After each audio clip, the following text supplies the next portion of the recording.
안녕하세요. 워싱턴 윤주네의 윤주입니다.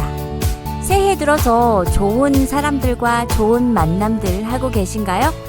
저도 올해는 불필요한 만남을 다 끊어내고 좋은 분들과의 만남만 잘 이어가고픈 바람입니다. 저는 제일 싫어하는 사람의 부류를 꼽으라면 매사에 부정적인 사람이에요. 제가 꽤나 긍정적인 사람이거든요. 과거에는 힘든 시절에 완전한 긍정의 에너지를 갖고 있는 사람은 아닐지라도 늘 긍정의 마인드를 가지려고 노력했어요. 지금은 주위에서도 인정하는 긍정의 여왕입니다. 청취자분들은 긍정적인 사람인가요? 부정적인 사람인가요? 주위에 부정적인 사람이 있으면 참 그 사람과 대화하기 싫어져요. 일적으로 어쩔 수 없이 대화를 해야 하는 상대라면 꼭 필요한 얘기만을 하지만요. 막 부정적인 기운이 저에게 오는 것 같아서 기분이 다운돼요. 부정적인 사람들 보면 맥 빠지는 말만 골라서 하잖아요. 부정적 감정을 가진 사람은 만약에 라는 단어를 자주 얘기하고 만약에 라는 단어를 늘 생각합니다. 태연의 노래 만약에가 생각나네요. 앞으로 일어날 일들에 대해 피해를 미리 예측하고 가정하죠. 아니 왜? 아직 닥치지도 않은 일에 대해 만약에를 자꾸 생각하는지 모르겠어요. 만약에 이렇게 되었을 경우 이렇게 대처해야겠다는 방어적인 생각이 아니고 만약에 이렇게 될 수도 있으니 하지 말자. 이런 식이죠. 제가 관리하는 한 매장의 매니저분이 참으로 부정적이셨는데요. 아마 제가 제 평생 만났던 사람 중에 10손가락 안에 드는 부정적이셨던 분이에요. 괜찮아, 좋아. 이런 긍정적인 말을 하는 걸 단 한 번도 들어본 적이 없었어요. 오랜만에 그분을 만나서 언니 잘 지내셨죠? 요새 가게는 어때요? 이렇게 물으면 일단 시작이 한숨이에요. 어휴, 어제도 밤새 어지러워서 한숨도 못 잤어요. 그러면서 맨날 어디가 사소하게 아프다라는 말로 시작해요. 그런데 언니 지난달에 새로 구한 애 어때요? 제가 일단 보니까 잘 웃어서 저는 좋던데? 머리가 나빠요. 한 번에 척하고 알아듣질 못해.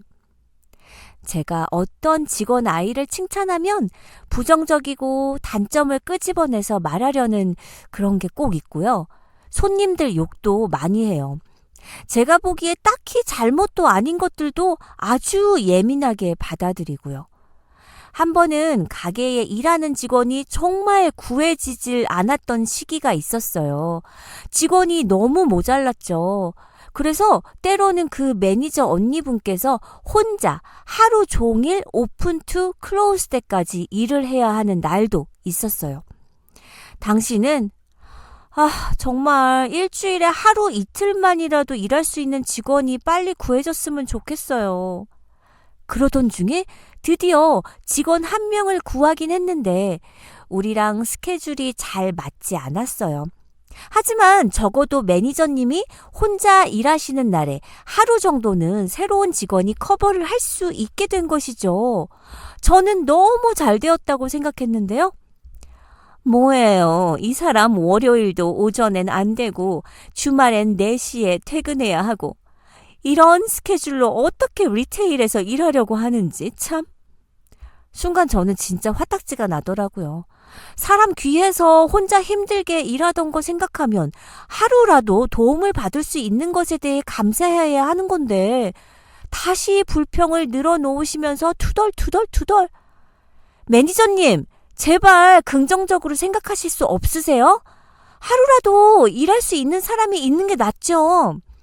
물론 새로 오신 분 스케줄이 우리와 잘 맞지 않는 건 알지만 어찌됐든 우리에겐 도움이 되잖아요. 그러면 그것만 생각하세요. 순간 제가 폭발해서 욱 하고 말을 질러버리고 말았어요. 부부간에 배우자가 부정적인 성향을 가진 사람이라면 다른 한쪽은 힘들 것 같아요. 남이야 말을 덜 섞으면 되지만 한 집에서 매일 얼굴 마주해야 하는 사람이면 그걸 어쩐대요? 제가 아틀란타에 살 때 같이 다니던 교회에 결혼 30년 차이신 저와 가까이 지내시는 집사님이 계셨어요. 맞지 않는 남편하고 사는 게 너무도 힘이 든다고 늘 하소연하셨었는데 그 맞지 않는 부분이 바로 남편의 부정적인 태도와 말이라고 늘 스트레스 받아 하셨죠. 집사님의 남편분은 사람에 대한 불신이 너무 크고 뭐든지 부정적인 생각이 먼저이고 남을 깎아내리려고만 하신대요. 30년 살면서 고쳐도 보려고 하셨고 차라리 집사님도 남편같이 생각하려고도 해봤고 부부는 닮는다고 아니면 포기도 해봤고 이젠 그냥 한 귀로 듣고 한 귀로 흘려보내고 살고 있기를 하고 계신다는데 대화가 길어지면 너무 듣기 싫어서 정신이 힘드시다고 하시더라고요. 당신 친구 설렁탕집 하시는 분 말이야. 골프 참 잘 치시더라? 잘 치긴 그게 뭐가 잘 치는 거야. 똥폼만 잡고 나도 그 정도는 치잖아. 또 한 동네 사시는 한인분이 교회에 봉사할 샌드위치를 만드셨다고 가져다 주셨대요. 아이고 고맙게 이렇게 많이 갖다 주셨어. 여보 먹어봐. 아우 샌드위치가 참 맛있네.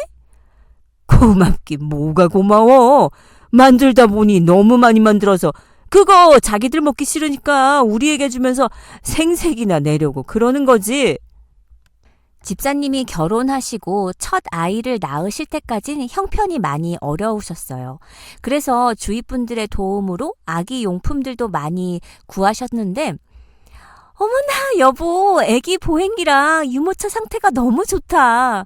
3년 쓰신 거라고 했는데 새 거 같네. 너무들 고맙네요. 물어보지도 않았는데 우리 힘든 거 알고 이렇게 챙겨다 주시고 어차피 자기네들 필요 없어진 물건 아니야. 버릴 거 줄 건데 뭘 그리 고마워해.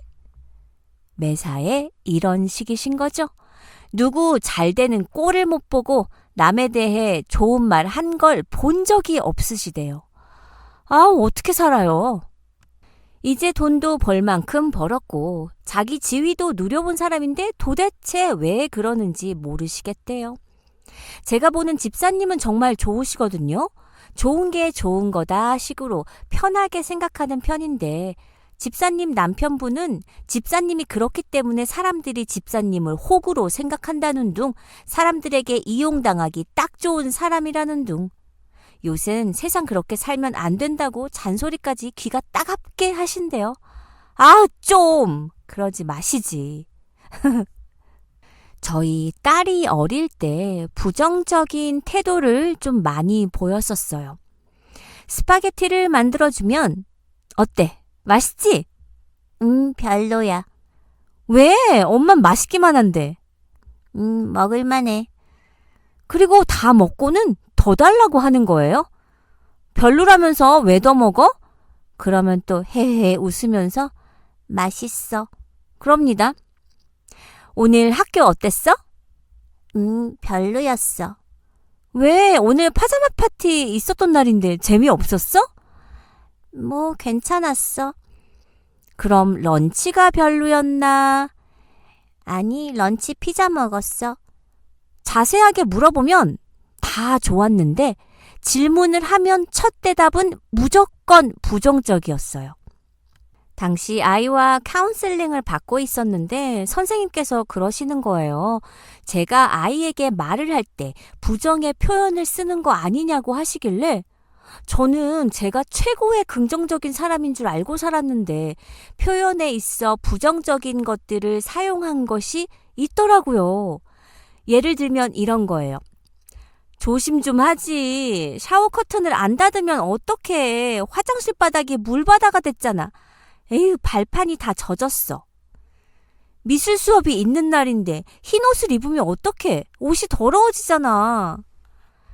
그렇게 샌들을 신으면 뒤꿈치가 다 까져요.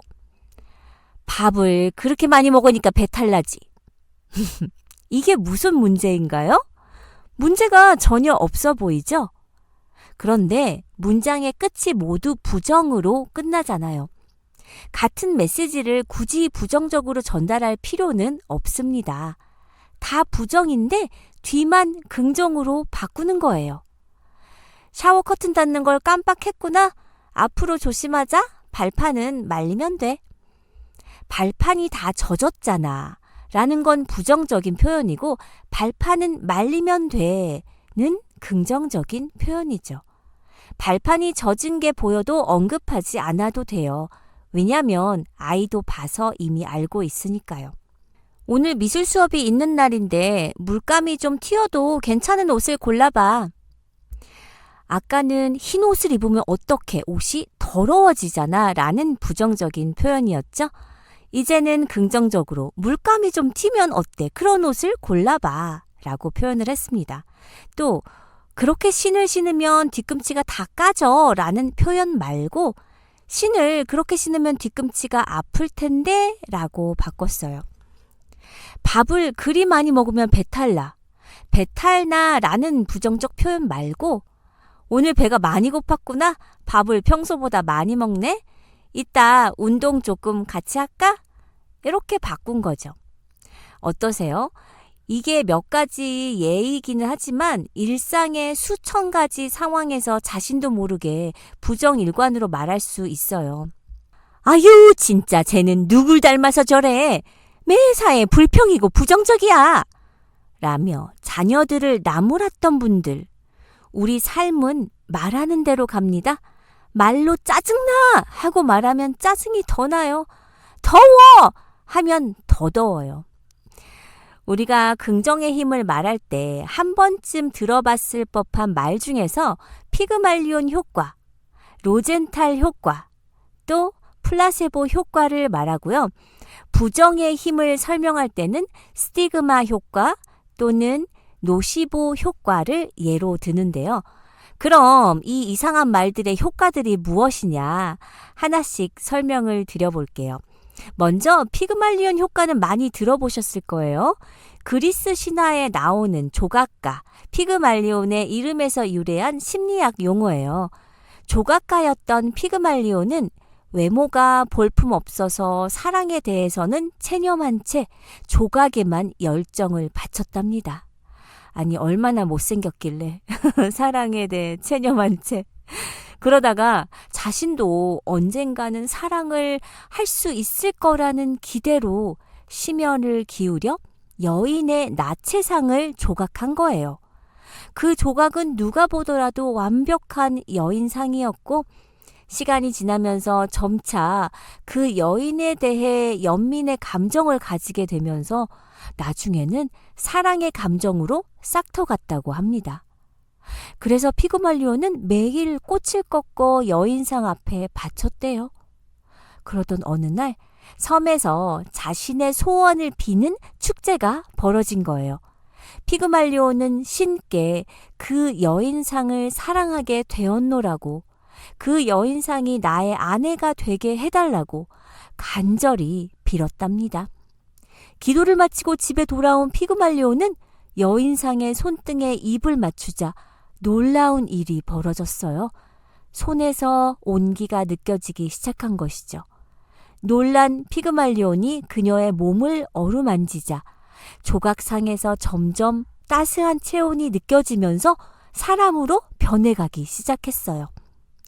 피그말리온의 순수한 사랑을 받아들인 신이 그 조각상을 아름다운 여인으로 만들어 주었던 겁니다.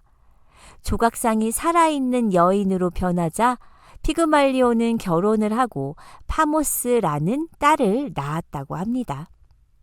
여기서 유래된 피그말리온 효과는 타인의 기대나 관심으로 인해 능률이 오르거나 결과가 좋아지는 현상을 말하는 거예요. 피그말리온의 효과의 대표적인 케이스가 바로 양파 키우기인데요. 아마 많이 들어보셨을 거예요. 실제로 경험하신 분도 계실지 몰라요. 양파 3개 키우는 실험인데 한 양파에게는 매일매일 칭찬과 좋은 말을 들려주었고 한 양파는 매일매일 나쁜 말을 들려주었대요. 어휴, 너는 왜 이렇게 못났니? 아유, 이거 뿌리가 왜 이래 색깔이. 이렇게 다른 양파는 아무것도 하지 않았다고 해요. 양파는 약 2달간 이 과정을 거치면서 자랐는데 칭찬을 들은 양파는 셋 중 가장 잘 자랐고 아무 말도 듣지 않은 양파는 보통으로 자랐고 나쁜 말을 들은 양파는 2달이 되기 전에 뿌리가 썩어서 다 죽어버렸다고 합니다. 지금까지도 이 실험은 많은 사람이 시도해서 비슷한 결과를 얻는다고 해요. 이것이 피그말리온의 효과, 곧 긍정의 힘인 것이죠. 피그말리온의 효과는 이미 많은 좋은 연구 결과와 사례들이 있어요. 한 예를 더 들려드리자면 제2차 세계대전 당시 한 헝가리 부대는 알프스 산맥에서 길을 잃었어요. 모두가 혹독한 추위와 폭설로 절망에 빠졌지만 다행히 한 병사가 배낭에서 구겨진 지도를 발견한 거예요.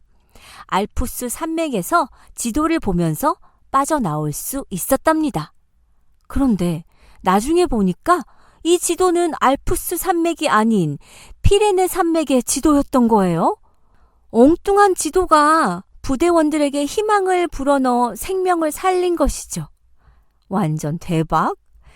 피그말리온의 효과와 일맥상통하는 말로 로젠탈 효과가 있는데 하버드대 심리학과 교수 로버트 로젠탈 교수가 발표한 이론으로 칭찬의 긍정적 효과를 설명하는 용어예요. 그는 샌프란시스코의 한 초등학교에서 20%의 학생들을 무작위로 아무나 뽑고 이름이 적힌 명단을 교사에게 주면서 지능지수가 높은 학생들이라고 말했어요. 너희들은 IQ가 높은 아이들이야. 라는 교사의 격려가 큰 힘이 되면서 명단에 있는 학생들은 8개월 후에 다른 학생들보다 평균 점수가 훨씬 높아졌다고 합니다. 그래서 아이들에게 칭찬을 많이 하라고 하잖아요. 안 그랬던 아이도 칭찬을 꾸준히 함으로써 정말 칭찬받는 아이가 된다고요. 자, 그럼 긍정을 말할 때 언급되는 플레세보 효과는 어떤 걸까요? 플레세보 효과는 의사가 약효가 없는 가짜 약 혹은 꾸며낸 치료법을 환자에게 제안했는데 환자의 긍정적인 믿음과 마음으로 인해 병세가 호전되는 현상이에요. 즉 심리적 긍정적 요인에 의해 병세가 호전되는 현상으로 가짜 약 효과라고도 불립니다. 환자분 이 약 드시면 심장 벌렁거림이 없어질 거예요. 하면서 환자분께 바이타민을 드렸는데 어마, 선상님 정말로 심장이 하나도 안 벌렁거리네요. 그럼 부정의 힘은 어떨까요? 피그말리온 효과와 반대의 표현은 스티그마 효과이고 플레세보 효과와 대립하는 말은 노시보 효과인데요.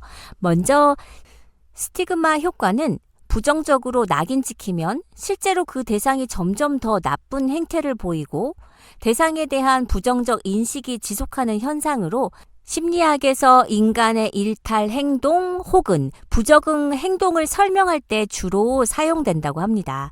스티그마의 뜻을 보면 빨갛게 달군 인두를 가축의 몸에 찍어 소유권을 표시하는 낙인을 가리키는 말이에요. 그래서 스티그마 효과를 낙인 효과라고도 해요. 예를 들어 한 청년이 사회 규범을 어겼는데 구성원들은 이를 나쁜 행동이라고 규정하고 청년에게 나쁜 사람이라는 낙인을 찍게 될 것이에요. 그러다 보면 이 청년은 주위 구성원들이 자신을 바라보는 그런 차가운 눈초리 때문에 점점 더 위축이 되겠죠? 결국 정말로 일탈을 하게 만드는 상황을 유발할 수 있다는 겁니다. 여기에서 중요한 건 청년이 애초에 잘못이 있었는지 없었는지의 사실과 상관없이 그런 부정적인 낙인은 청년을 점점 그렇게 행동하도록 몰아갈 것이고 실제로 점점 더 나쁜 사람이 되어가게 될 것이라는 점이에요. 부정의 또 다른 힘, 노시보 효과는 아까 플라시보 효과의 반대로 의사가 약을 올바로 처방했는데도 환자가 의심하고 부정적인 마음이 생기면 약효가 나타나지 않는 현상을 말해요. 노시보 효과로 인해 아무런 해도 없는 물질에 의해 병이 생기거나 심지어 죽음에 이르기도 한다고 합니다. 예를 들면 풍토병이 돈다는 소문이 퍼지자 그 지역 사람들의 상당수가 감염이 되지도 않았는데 이유 없이 발진, 발열, 구토 등 풍토병 증상을 호소하는 것이죠. 저희 코로나 때 한번 생각해 보세요. 정말 내가 코로나가 아닌가?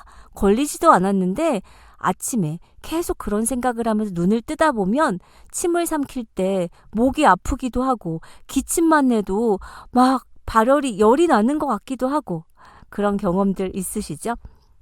노시보 효과의 다른 예를 들어드리자면 1950년대 스코틀랜드의 한 항구에서 와인 상자를 하역한 후 포르투갈의 리스본으로 되돌아가는 포도주 운반선의 냉동 창고에서 한 선원이 얼어 죽는 일이 발생했어요.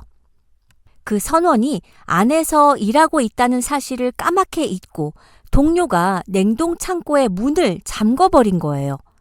자신이 냉동 창고에 갇혔다는 것을 알게 된 그 선원은 문을 두드렸지만 아무도 오지 않았죠. 냉동 창고 안에는 충분한 음식이 있었어요. 하지만 선원은 자신이 오래 견디지 못할 것을 알고 있었죠. 처음에는 냉기가 코와 손가락, 발가락을 얼렸고 시간이 가면서 언 부위는 넓어졌어요. 그리고 이내 따끔거리는 상처로 바뀌어 갔죠.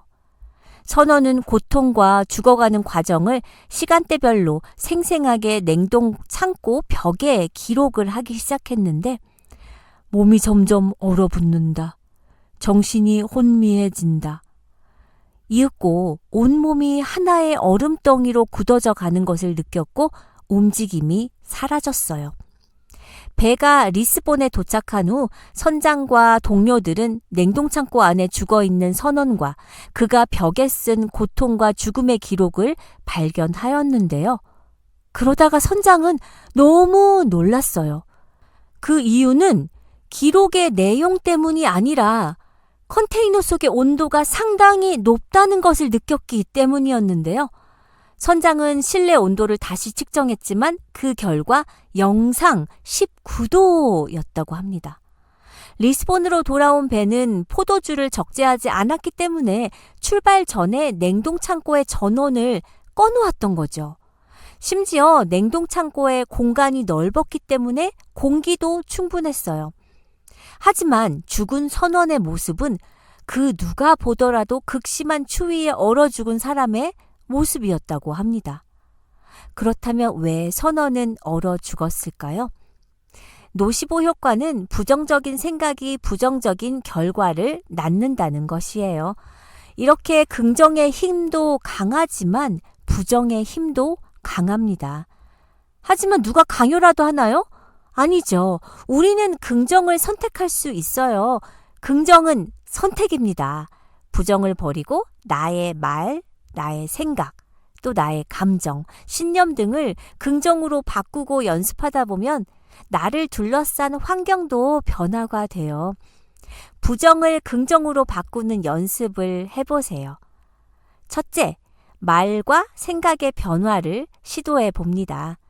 앞서 어린 아이들에게 부정의 표현 대신 긍정의 표현으로 바꾸어서 얘기하라고 했던 것처럼 부정의 말을 긍정으로 바꾸는 거예요.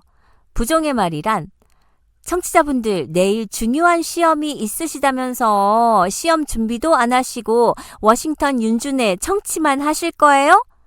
라고 하던 말을 청취자분들 이제 공부할 준비하셔야죠. 새로운 곳에 도전하시는 분들 멋지십니다.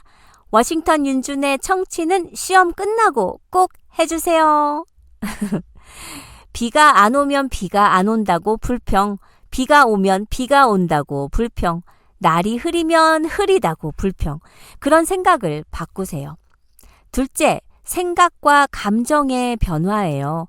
모든 말의 생각과 감정도 따라가죠? 허리케인에 지진이 아닌 게 어디야? 인명피해가 없는 게 어디야? 와, 비가 엄청나게 오네. 내 차 엄청 더러웠는데 먼지가 싹 씻겨 내려가겠어. 특히 한 집의 가족들, 배우자와 자녀에 대한 모든 생각과 감정에서 항상 긍정을 선택하는 거예요.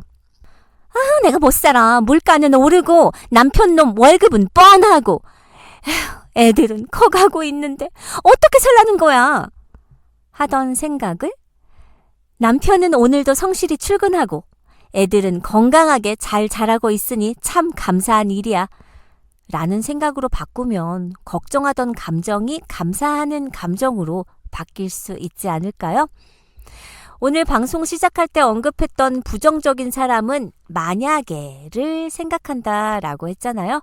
그럼 긍정적인 감정을 가진 사람은 어떤 생각을 많이 하는 줄 아세요? 바로 어떻게를 생각한다고 합니다. 생각하고 연구하면서 건설적인 방법을 설계하게 되는 거죠. 누구나 부정적인 감정 가질 수 있어요. 실패와 고통의 경험이 쌓이다 보면 부정적인 감정이 자라서 쌓여 있을 수밖에 없으니까요. 그러나 긍정적인 감정에 집중하는 사람은 부정적 감정의 수위를 스스로 조절할 줄 알아요. 분노를 유발하는 상황에 맞서 자신의 감정을 조절하면서 스스로 자존감을 회복하게 되죠. 긍정과 부정의 차이에 따라 결과는 크게 달라질 수 있다고 생각합니다. 만약에 잘 안 된다고 하더라도 어떻게 할 수 있는지를 깊이 고민하다 보면 뜻밖의 성취의 놀라운 결과를 만나실 겁니다.